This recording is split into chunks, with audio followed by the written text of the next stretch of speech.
Okay. Well, hello.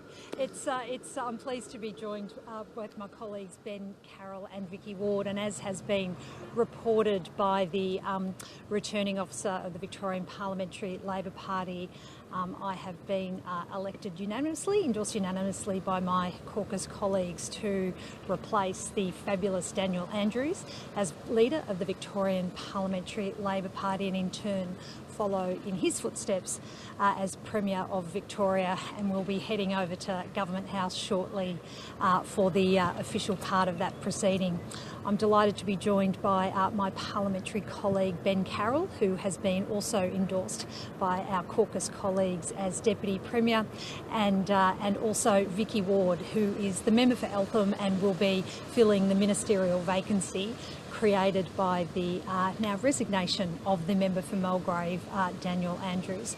Well, it is such a deep honour and privilege to be in the position to be heading to Government House and to be sworn in as Premier of Victoria. And can I say, 24 years ago, almost to the day when I walked into this place, as a much younger woman from regional Victoria, I never expected to have this length of service, or indeed to be able to have had the honour and privilege of serving the Victorian community in various ministerial roles under premiers, strong, decisive premiers of Steve Bracks, John Brumby, and more recently Daniel Andrews, and then to in turn have the support, unanimous support today from my parliamentary colleagues is indeed also a deep privilege, and one that I pledge to continue to work incredibly hard, as I have done each and every day. I have had the honour to represent my community of Bendigo East, the community where I live, the community that I represent, the community where my husband and I are raising our two beautiful, wonderful children. I would also like to make a few acknowledgements, and I firstly want to acknowledge the now outgoing Premier of Victoria, Daniel Andrews. There's been lots written in just the last 24 hours about Daniel Andrews' leadership, his strength, his courage, his determination, how he's been driven by his values every single day he has served the Victorian community. And I want to thank him, Kath, their wonderful children, for the service they've given the Victorian community. And I also want to thank his staff, who've also worked incredibly hard, and particularly want to single out Lissy Ratcliffe and Jessie McCrone, who have served this state with such great distinction. I also want to thank the love and support of my family. I've mentioned my husband and two wonderful children who give me such tremendous love and support, and who very much keep it real when you head home and work through the issues of the day. Not my issues of the day, but their issues of the day as a family. But also too, as the daughter of working people. My father, Ben and I were just reflecting, we're both kids of power workers. My father worked at the SEC, as Ben's did as well, and a proud union member, and also come from a proud Labor family. My mother and father have given me the foundation of everything I have done in my professional and personal life, and they've given me those values of hard work, determination to drive equality of outcome, equality of opportunity, and it's those values that I carry forward through to this day and onwards in the role I will serve, in the way I will serve as the Premier of Victoria.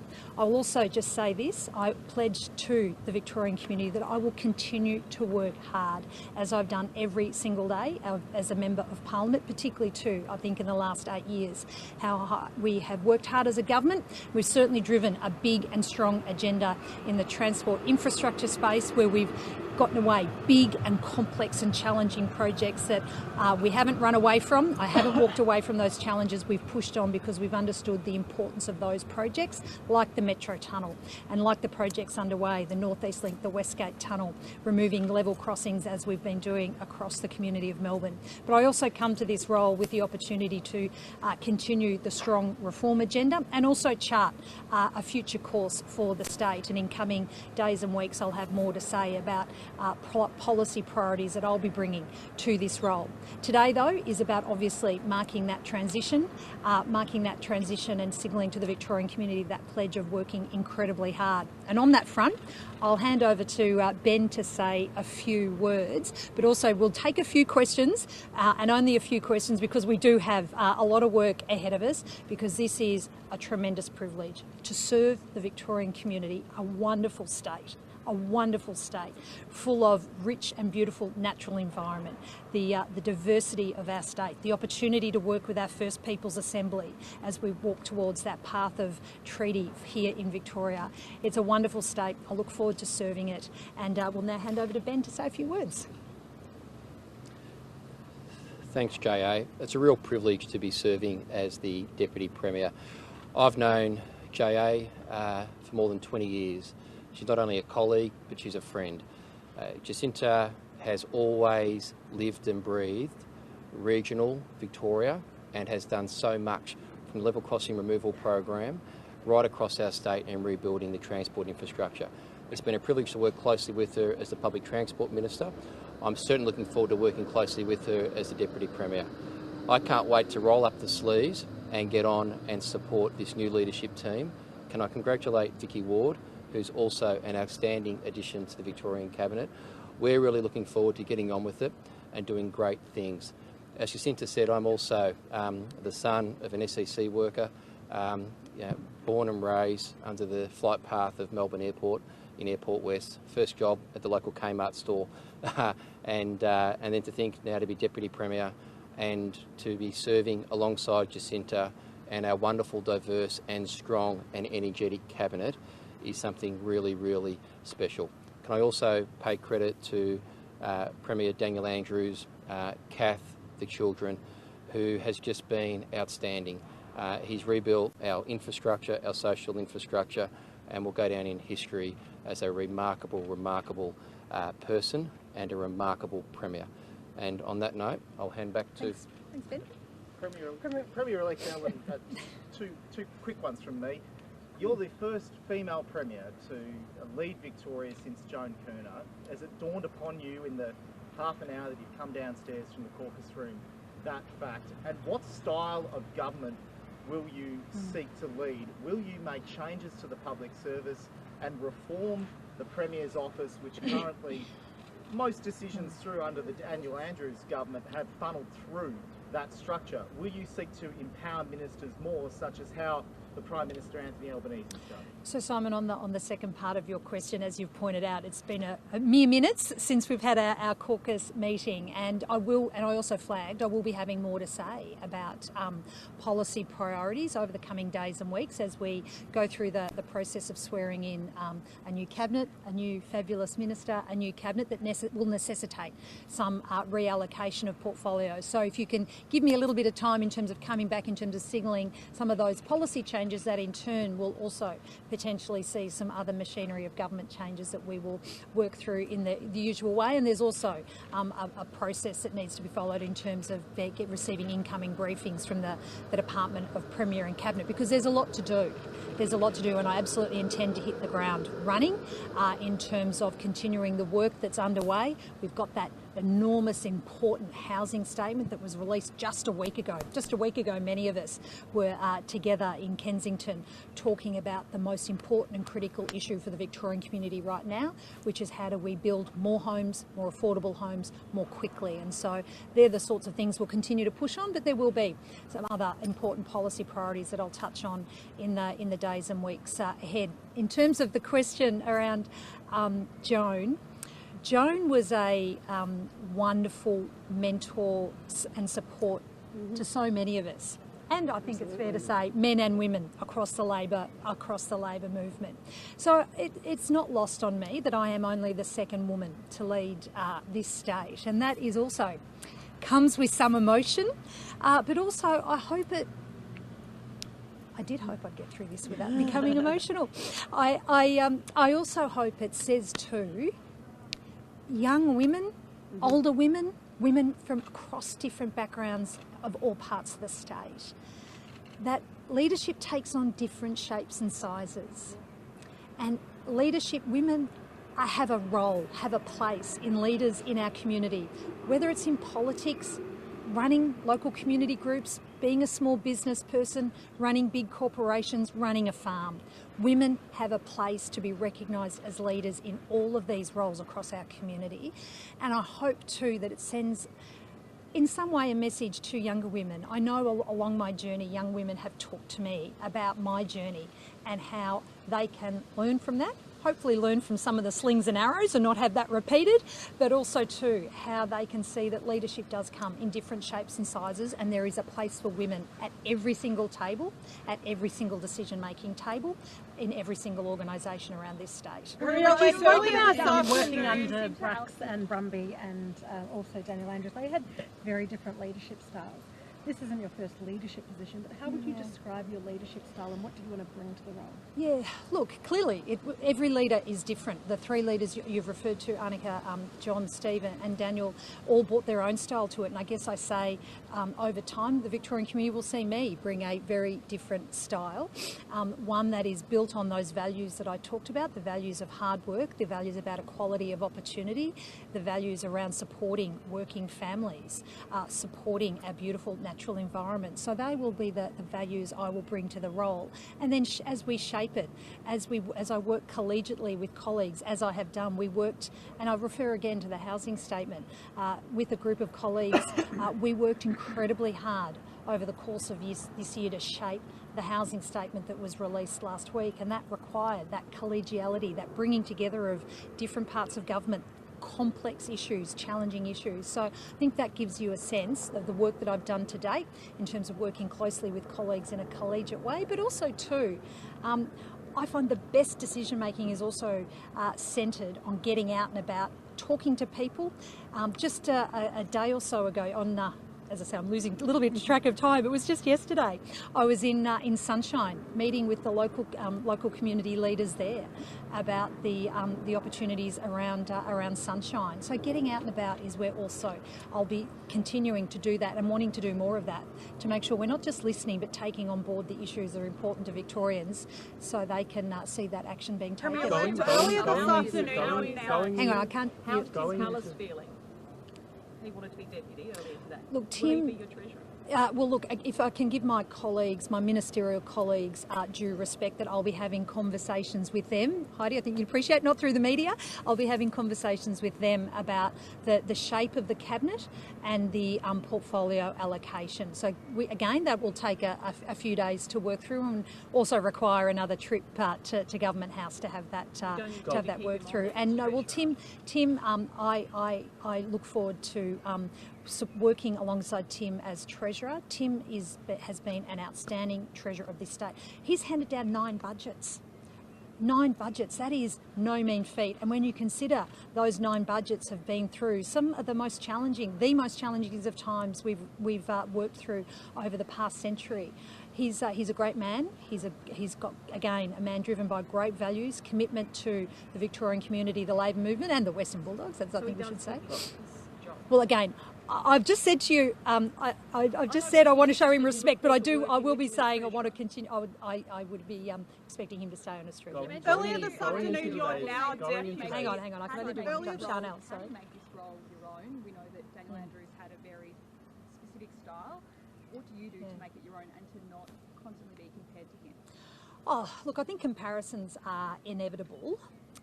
And whether it's between premiers, the question about women in leadership roles, I think comparisons are always inevitable. So ultimately it's for people to make up their own minds, and Victorians, as we've seen, will very strongly make up their own minds about how, particularly people in roles like this, how they're performing and what they think of their leadership style. What I will bring, in terms of your question, what I will bring to this role, I've said a couple of times, I'll bring hard work, I'll be driven by my values, but I will also be driven by that genuine desire to connect and listen to people, take on board their concerns, their issues, but also where there are opportunities to continue to drive forward the opportunities in this great state. Earlier this afternoon, your now deputy was challenging you for the premiership. Is that a recipe for party unity? We've walked out of the Labor Party parliamentary room as I've been supported unanimously by my colleagues, as has Ben, for the position of deputy, and we are very keen, and so I will only take a couple more questions this afternoon. We are very keen to, we have a lot of work to do. We've got to get to Government House, we've got to continue the reform agenda. As I've said, there's the new cabinet to shape up. Parliament's back next week, so there's a lot on the agenda right now, and that's what we are focused on. And I think I can speak for all three of us that we are deeply grateful and honoured for the support we've received from our colleagues. What will you be doing to keep the team together and united? For your transport portfolio. Sorry. A lot of people know you for your transport portfolios. Obviously, the Premier had a massive social reform agenda. Is that something you're going to pursue as well? Yeah, look, you're right. I've had it's been a great pleasure to, and at times it's been challenging as well, but a great pleasure to be responsible for the biggest transport infrastructure agenda the state has ever seen, and also to get out on those work sites and meet the tens of thousands of workers who rely on this transport infrastructure pipeline that we have built up and we'll look forward to sustaining. But also too, in terms of the social policy areas, whether it's been sitting around the cabinet table or sitting around kitchen tables in my community or talking to people in my electorate or further afield, there has been working through those big and important social policy reforms around mental health, the work on family violence, the work on housing, as I mentioned before, was a big and important part of the work that I'd been leading with colleagues over the past few months. That is work that will continue, and I particularly want to acknowledge today and say directly to our leaders of the First Peoples Assembly how I very much look forward to having conversations very soon with the leaders of the First Peoples Assembly about how I am absolutely determined to walk with them on the path to treaty.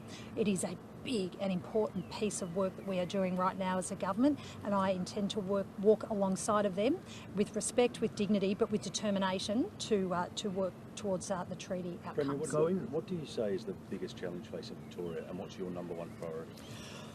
Look, there is, I think if I can have a couple of challenges, which are also present opportunities as well. And the housing challenges are first and foremost in our mind, and that is where last week's statement was important. But in many ways, we did a lot of hard work leading up to the release of that housing statement. But in many ways too, the hard work now continues as we have to work alongside community housing providers, the industry itself, communities, as we implement these reforms and drive towards an outcome of building more homes, more affordable homes for people to live in. That is really the number one issue that, again, whether it's in my community of Bendigo East or more broadly around the state, that's the issue that we are going to be, it's going to be a big ongoing priority for the government. And then in terms of the other challenges and opportunities that we have to work on as a government. For state governments, it is always about continuing to deliver strong services that families rely on, particularly working families. So that ongoing support for our public schools, the ongoing work that we do working with the fabulous public health workforce in terms of delivering healthcare services, the reforms in child protection that are particularly big and important. So continuing to work on those social service reforms, continuing to deliver our infrastructure agenda, and also working with my colleagues on making sure that we continue that strong foundation of the economic management that has been put in place through the work that the Treasurer has done over the past 9 years. And we're going to have to probably wrap it up soonish. Do you intend to have a second sort of home in Melbourne? Well, I think that is having a Premier regionally based is perhaps also something that has not been common over the passage of time, and so I've been doing that for the last 24 years though, Heidi. I've been juggling the travel. It is, but this is where I do, again, want to pay tribute to the wonderful love and support I receive from my husband and our kids. I couldn't do it without them, and they make it all possible, but they also are my inspiration and motivation to keep going, because as I said before, the issues my 11 and 9-year-old bring home to me broadens the issues that come into my world as a politician, and also broadens the perspective that you get. So You juggle the travel. Every working family juggles travel. Doesn't matter which part of the state you're in, and we're no different. Have you had a moment to touch base with them since that meeting? We've had some fleeting conversations, and they were keen to know the outcome too. I think it's fair to say. It's remarkable how politically literate your children can be when you have these jobs. I think we both know that. We all three of us know this. So yeah, I've had a very brief touch of it. Well, in some ways, it's continuing to do the work. As I've said, we're off to Government House, got meetings lined up, meetings tomorrow. So the way I will mark this moment is by pushing on and continuing to work hard, because that's how I've treated every single day. It's been a privilege to represent the community of Bendigo East here in the Victorian Parliament, and over the years hold various portfolio responsibilities. That's, I guess, if you like, how I'll mark the moment, is continuing to work hard. I will have a family meal. I will catch up with the family for dinner, but that is the focus of the time ahead. Will you stay in touch with Daniel Andrews to get advice as you find fit? Well, Daniel is a friend. I've known Daniel for a very, very long time, and I remember sitting next to him in the then opposition rooms at our very first opposition meeting after the 2010 election, sitting next to him and endorsing his leadership at that time. So I will, yes, look forward to remaining in touch with Daniel, with Kath, for friendship and support, because that's the sort of people they are. They have given that friendship and support alongside the professional support to all of us in the caucus. We're going to let them have some time off though too. Let them have some time away. But yes, I look forward to keeping in touch. Ben, Sure. Ben, you threatened to challenge for the leadership this afternoon. How can you say that this party is united? Jacinta was elected unopposed and unanimously. I supported Jacinta 2 years ago to become the Deputy Premier. She was an outstanding Deputy Premier, and she's going to make an outstanding Premier. I'm very proud to be serving her as the Deputy Premier, and I'm looking forward to rolling up the sleeves and getting on with the job. We've worked really well together, as her as transport and infrastructure, myself as public transport. As I said earlier, I've known Jacinta for over 20 years. She's not just a colleague, she's a friend, and I am getting on with the job. Why did you try to stand against her? These are matters for, obviously, our party, but I really wanted to make sure that with Jacinta as Premier and myself as Deputy Premier, we have the most strongest team leading into the next election, and that's what I think we have. We've got a great combination, great diversity coming in, and real strength with people like Vicky Ward joining the Cabinet as well. Was it play to get the role as Deputy? I was always very keen to rise. I've had 14 portfolios over 6 years across corrections, youth justice, transport and industry and innovation and manufacturing, and I'm always looking to see how I can continue to increase my contribution to this outstanding Labor government and build on the legacy of the Andrews Labor government with the Allan Labor government. Do you understand how this that looks? you couldn't get the support of your colleagues to run as Premier? I'm privileged and honoured to be standing here, having supported Jacinta to become Premier, having supported her to become Deputy Premier. To be her Deputy Premier is a real honour. I couldn't think of a better job in the world than to support Jacinta, let her make history again in 2026, and let's get on with it. What's your relationship with Tim Pallas going to be like now, given you effectively pipped him for the deputy's position? Look, Tim's one of my closest friends in politics. He helped give me my start when he was Chief of Staff to Steve Bracks, when I actually first met Jacinta as a newly minted member for Bendigo back in '99. So Tim Pallas is one of the people who I admire most for his decency, his humility. He's someone who I look up to and will always have a strong affection and strong relationship with. And Ben, how would you describe your leadership style? You know, you have a role as deputy. How would you want to bring to that role, that personal attributes? I want to bring inclusiveness. I want to really make sure we're consultative. Like Jacinta, we've got some great ideas going forward, and we're looking forward to rolling up the sleeves and embedding so much of the reform we've already done, but getting on and making Victoria the best place in the nation to live, to work, to get an education. We've got the Metro Tunnel coming very quickly. We've got the Westgate Tunnel. It's such an exciting time to be here in Victoria, and to have a new Premier-elect is really exciting as well. Now I need to give Tom from the Bendigo Addy a crack. Yeah. So I'm going to interrupt on this point, and this is the last question is going to Tom from the Bendigo Addy, because Heidi, he's come all the way down from Bendigo. So Thank you everyone for now everyone knows Tom. So two questions. When can major I should have checked what your centres- questions were first, though, Yeah, shouldn't you I? should, yeah. When can major regional centres, Warrnambool, Ballarat, Horsham, etc., expect a visit from you? And also, what changes do you foresee with the new leadership team for regional Victoria?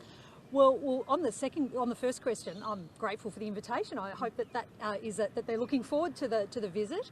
And look, I've through my previous. All the time I've been a minister, I've travelled every single corner of the state. Will be one of the best roles I had as a minister was serving as Minister for Regional Development. So I have a really strong set of relationships with regional communities across the state. So yes, I will be getting out and about across the regions. Obviously, that will have to be scheduled in. We've got 5 sitting weeks of Parliament to work through before we get towards the end of the year. So I look forward to alongside the time I spend living in regional Victoria, to visiting other parts of the state. Tom, in terms of the other part of the question, I guess in terms of your answer about what this message sends to regional Victorians, it's a bit like what I was saying earlier. The message I think it says to regional Victorians is a bit like what I was saying about the message for women, is it shows that regardless of your background, this is a place that can give everyone a go and an opportunity. And if you work hard and work respectfully with colleagues, you bring determination and drive, your colleagues in turn will support you, and the Victorian community will support you. And I think you know that's how I've worked as the member for Bendigo East, and that's how I'll continue. This may like begins at 50. I was wondering when that'd come in. Yeah, I know. It's been quite a couple of weeks. All right, thanks guys. We have to rock and roll. Thank you. Thanks.